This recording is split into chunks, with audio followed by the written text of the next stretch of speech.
pautas. Senador Confúcio, eu vou, atendendo ao gentil convite da comissão, me ater a 3 pontos que considero essenciais para a compreensão do atual momento da pandemia do coronavírus no Brasil. O primeiro elemento diz respeito à assistência hospitalar. Sobre isto, da última vez que eu tive a honra de me dirigir aos integrantes dessa comissão, temos uma alteração para melhor. Nós tivemos uma diminuição da sobrecarga ou da sobredemanda sobre o sistema hospitalar. Não significa dizer que tenhamos uma situação confortável ou tranquila, mas utilizo o número do meu estado. Nós tivemos ocupação de leitos de UTI chegando a 95%, hoje nós temos de 67%. Portanto, uma queda de aproximadamente 30% na ocupação de leitos de UTI. No que se refere a leitos clínicos, que nós chegamos a próximo a 90%, nós temos hoje aproximadamente 46%. Então, em ambos os casos, verificamos no Maranhão uma queda substantiva na ocupação hospitalar. Isso tem permitido, inclusive, que nós possamos voltar a cirurgias que estavam suspensas. Aludo, por exemplo, às cirurgias ortopédicas. Nós temos aqui um grande hospital de traumatologia e ortopedia que estava com seu funcionamento dedicado ao coronavírus e que agora haverá, nesta semana, a retomada. O que há, senador Confúcio, senador Esperidião, que agora está conosco também, nesse instante, é um exaurimento dos recursos financeiros de estados e municípios, uma vez que tivemos, no caso do Maranhão, uso sempre como referência para aquilo que se passa no Brasil. Antes da pandemia, nossa rede custava basicamente 170 milhões mês. Hoje ela custa 230 milhões por mês. Então, nós tivemos aí um incremento de 1/3, praticamente. Por quê? Porque nós ampliamos leitos, mais equipes, e isto tudo impacta muito fortemente o custeio. Tivemos um interregno muito largo em que não houve o chamado cofinanciamento. Depois, por força de liminar do Supremo, houve a habilitação de alguns leitos no âmbito do SUS. Mas, no que se refere ao pilar assistência, destacaria isto. Nós temos um momento de menor tensão, mas não é o momento que pode levar a um relaxamento. Ao contrário, creio que é muito importante que todos e todas nos debrucemos quanto à manutenção da operacionalidade e até aprimoramento da capacidade hospitalar para que nós possamos enfrentar, quiçá, não desejamos, mas talvez, novos ciclos epidemiológicos. Destaco, em relação a esse conjunto, a temática do financiamento, que é vital para o bom funcionamento dessas redes que estão a cargo dos estados e municípios, assim como também sublinho que é muito necessário, ilustre presidente, que haja um planejamento da logística para que não haja novos colapsos, como nós vimos muito fortemente no que tange a oxigênio, anestésicos e assim sucessivamente. É preciso, portanto, manter a atenção à temática da assistência, ainda que nós tenhamos uma relação menos assimétrica demanda e oferta. Em relação ao segundo elemento, prevenção, medidas não farmacológicas. Aqui, eu diria que, desde o início, é a principal dificuldade. Nós sabemos que há uma dissensão política no Brasil. Por exemplo, o presidente da República acha que é razoável fazer motocada, fazer desfile de moto, para promover uma aglomeração. Isto tem um efeito que se multiplica na sociedade, uma vez que o presidente da República é o líder maior do país e, por isso mesmo, detentor do dever de maior responsabilidade.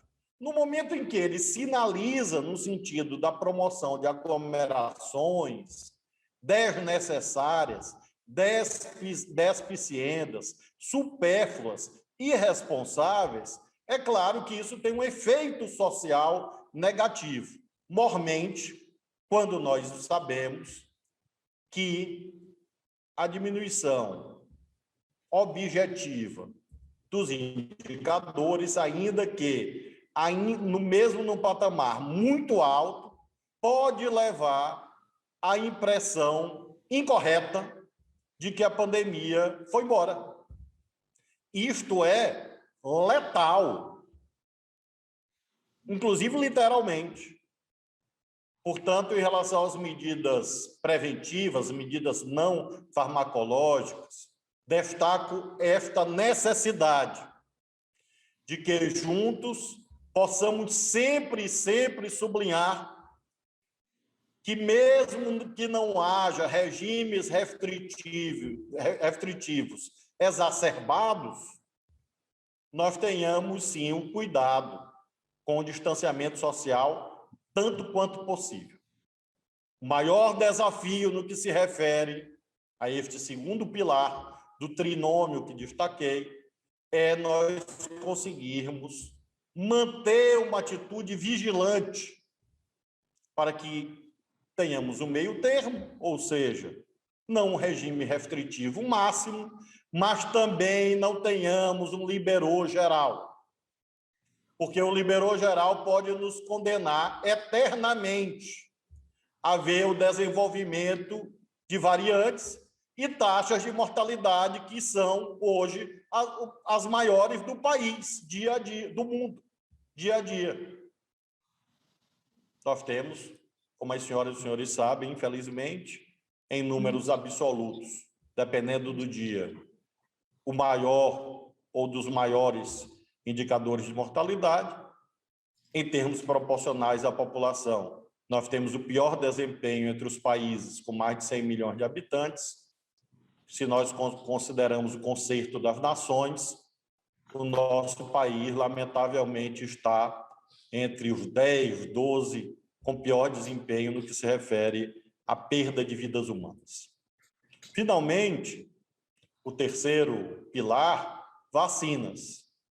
O nosso ritmo de vacinação ainda muito aquém daquilo que é necessário, porque decisões equivocadas do segundo semestre de 2020 cobram preço agora.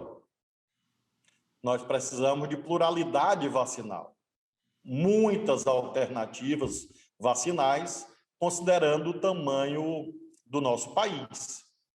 Nós estamos vendo dificuldades objetivas no que se refere à produção de vacinas na Fiocruz, a chamada vacina AstraZeneca. Temos um desempenho melhor do Butantan nesse momento. Uma chegada muito pequena de vacinas Pfizer. É muito pouco.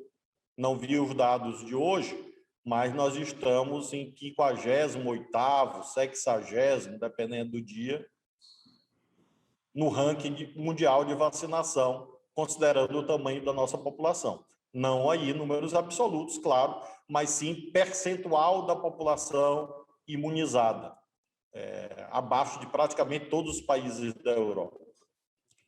Eu quero crer, senador Confúcio, que nós precisamos debater em relação a isto 2 temas. O primeiro, a manutenção de normalidade diplomática com países que são vitais para o provimento de insumos. Chega a ser desvairada a ideia de que o Brasil pode e deve criar contendas diplomáticas desnecessárias com grandes fornecedores de insumos, notadamente a República da China. Isto deve ser objeto de plena rejeição, porque é um gesto incompatível com a Constituição Federal e, ao mesmo tempo, gerador de impasses, de problemas de diálogo. cria uma cadeia de má vontade contra o Brasil. E isso pode impactar, sim, o ritmo de vacinação no nosso país. O segundo desafio deriva de uma legislação aprovada pelo Congresso Nacional, por Vossas Excelências, senadores e senadoras, pelos deputados e deputadas, aludo às leis 14.124 de 2021 e 14.124 de 2021, permitindo que estados e municípios possam comprar vacinas. Nós temos buscado várias empresas quando houve essa autorização legislativa. Nós nunca nos ativemos a apenas uma empresa. E eu abri negociação com a Pfizer esperou por 8 meses pelo governo federal e nos informou que aguardaria o contrato. Finalmente veio a contratação, ainda que há destempo. E isto eliminou a Pfizer. Nós temos uma negociação com uma empresa chinesa chamada Sinopharm, que é uma outra produtora de imunizantes. E temos esta negociação com o Instituto Gamaleya da Rússia, produtor da vacina Sputnik, usada na Argentina e em outros países do mundo. Como as senhoras e senhores sabem, e eu encerro, houve uma decisão da Anvisa, considerando que havia insegurança do imunizante em razão da presença de um adenovírus replicante. Nós obtivemos novos documentos, pareceres, laudos, relatórios do comitê científico que nos assessora na região Nordeste, também de um professor muito renomado nesta área da Universidade Federal do Rio de Janeiro, e anexamos a Anvisa. Não houve ainda a marcação de uma nova reunião da Anvisa para apreciar esses novos documentos, que descartariam a presença desse vírus, adenovírus replicante, que seria o principal empecilho técnico à liberação da vacina Sputnik. Eu fui ao Supremo Tribunal Federal, sob a relatoria do ministro Ricardo Lewandowski, não para que o Supremo substitua a Anvisa, não, mas para que o Supremo, mais uma vez, determine a Anvisa que se reúna e aprecie esses novos documentos. Quem sabe seja este um caminho, mediante a continuidade do diálogo técnico, para que nós possamos acrescer na cesta de vacinas do nosso país, além da Sinovac, Coronavac e Butantan, além da AstraZeneca, Fiocruz, além, timidamente ainda, da Pfizer, termos também esse imunizante largamente utilizado na República da Argentina. Aludo a este país, que é nosso vizinho, e com certeza adota parâmetros técnicos compatíveis com aquilo que nós consideramos como razoáveis. De modo que é este o panorama em relação à vacinação.